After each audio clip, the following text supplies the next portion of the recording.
how am I? I'm fine with an asterisk, which is just to say my life is a mess and I'm buried in stress, but other than that, I'm okay. I'm good with an asterisk, which is how my answer gets corrected. The realities of pain, it hasn't driven me insane. I'm doing about as well as could be expected. Right? I mean, that's what all the experts tell us. We're supposed to be positive. We're supposed to view life through rose-colored glasses.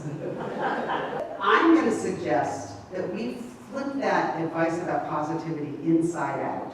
And instead of trying to view life through the lenses of rose-colored glasses, we try a different lens, the lens of humor. A variation on this theme is optimism, which is a sense of positivity about the future.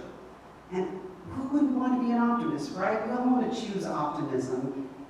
Except think about it. Nonstop optimism can sometimes lead us to make bad choices if we give into unrealistic expectations. I mean, how many times have you ever met a hardcore gambler who was a pessimist? Think about it, right? It takes optimism to gamble.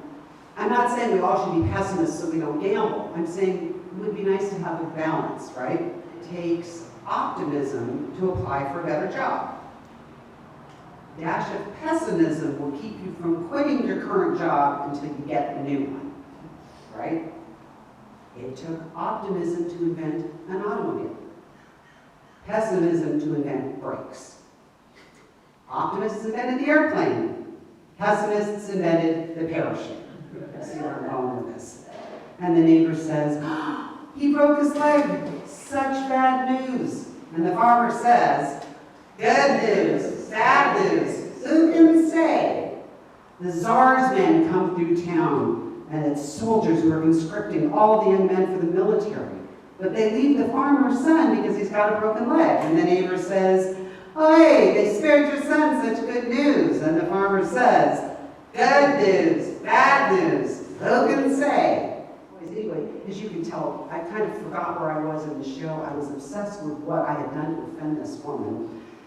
And after the show, people were talking to me. The CEO loved it. People were very pleased. And she walked up to me, and I'm thinking, what's she going to say? She walked up and stuck out her hand and said, honey, you were so funny, I almost laughed out loud. Can we forgive ourselves if we have a tendency to focus on the negative? And instead of ignoring it, maybe we can find a positive in the negative. An example I love of this is the choreographer and director Bob Fosse. Has anybody heard of Bob Fosse? Okay, super brilliant, talented, messed up personally if you watch the Fosse-Verdon TV show.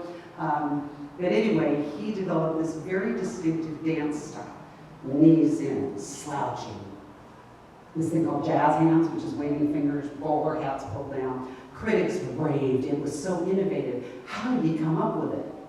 I'll tell you how he came up with it. He was a struggling young dancer, not doing very well because he didn't fit the classic dancer body. He had lousy turnout. That's that ability to open up at the hips that you really need in ballet. He had kind of bad posture. His hands were really too big for his frame, and he was prematurely bald. So he leaned into all of that, as if to say, turned in, slouching, big-fingered jazz hands aren't a flaw, they're cool. Now, the hat was just because he was vain about being bald, but everything else is a creative way of turning a negative into a positive.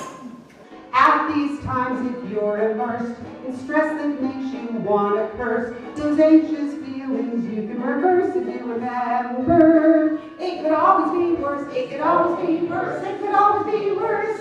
Thank you.